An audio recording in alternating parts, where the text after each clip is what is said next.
Good morning. We are now 20 days away from election results night in Florida, November 6th. Quick update on the major races.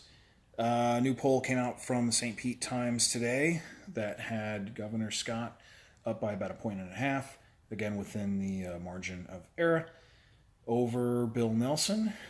And of those that had already voted, he was up by about 2.5. On the governor's race, it had Andrew Gillum's lead that had been around 8 or 9 points, wallowed down to about 1.5. But of those that had already voted, it actually had Mr. DeSantis up by about a point. And the poll does mention that because of the Panhandle, there's a lot fewer votes up there. That is traditionally Republican country. Now, this was a landline poll, so that generally would help Republicans. And in that regard, those that are missing in the Panhandle, also because it's a landline poll, you're probably going to be missing some Democrats who don't have landlines, or voters like myself who just don't have the landlines. So take it for what it's worth. It's the first poll that I saw that had Ron DeSantis leading at any point in it. The poll also says that the handling for Rick Scott, almost 60% favorable to like 20% unfavorable. Andrew Gillum, not as favorable. It's like 40 to 30. And he's going to get out in the polls tomorrow. Most of Tallahassee has power now. At least most buildings have it now. There are some stretches of like apartments where part of the complex doesn't have it, but it's like less than 1,000. Imagine Andrew Gillum gets out there now. Tomorrow, probably needs to get out there today, to be quite frank. On the state polls for U.S. Rep, nothing's really changed much in South Florida.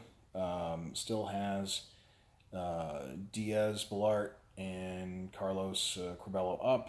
Curbelo on sort of the fringe of statistically tied. Diaz, Balart outside of statistical tie. On 27, I've seen a couple of polls where Salazar is up by a point or two, and a couple of polls that have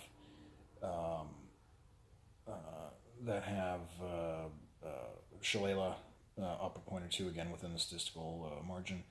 There is a active poll out there by the by the New York Times that you can go online for. The New York Times actually says that it is being a little deceptive because they don't believe their numbers yet. As of the time that I record this, they've interviewed 303 people, and it has Shalala up by like 15 points, which even they say doesn't make any sense. No poll has become anywhere near that. They do say that they haven't gotten their numbers right for the Hispanic coverage, and especially those that are Spanish in the home speaking, which a lot of that district is. That one, again, is a grain of salt. Just like a poll that is mostly landlines is going to have issues. A poll that doesn't do a lot of Hispanics in a 60% Hispanic district is also somewhat problematic. But we'll see. They've got another day or two worth of recording. They want to get about 600 entries is what they normally aim for. And all of their calls, I believe, have happened after 7 p.m., from like 7 p.m. to 10 p.m., so that may also be affecting the poll as well. I make a video today about Amendment 3, about my opposition to it, and I hope you will watch it and vote no on Amendment 3. And other than that, again, these videos are going to come a little bit more accurate, a little bit more forceful to come. Absentee ballots are out. Early voting starts in Miami-Dade County on Monday. And in Broward, they will, again, voter suppression, people. It won't happen until the Saturday after next. Again, those 7 Republicans in Broward County must be doing a number on their Democrat-elected elections commissioner for only having 9 days of early voting instead of 14 like did. Like and subscribe, and this is 5 minutes, 20 days away from Florida election results night. 2018.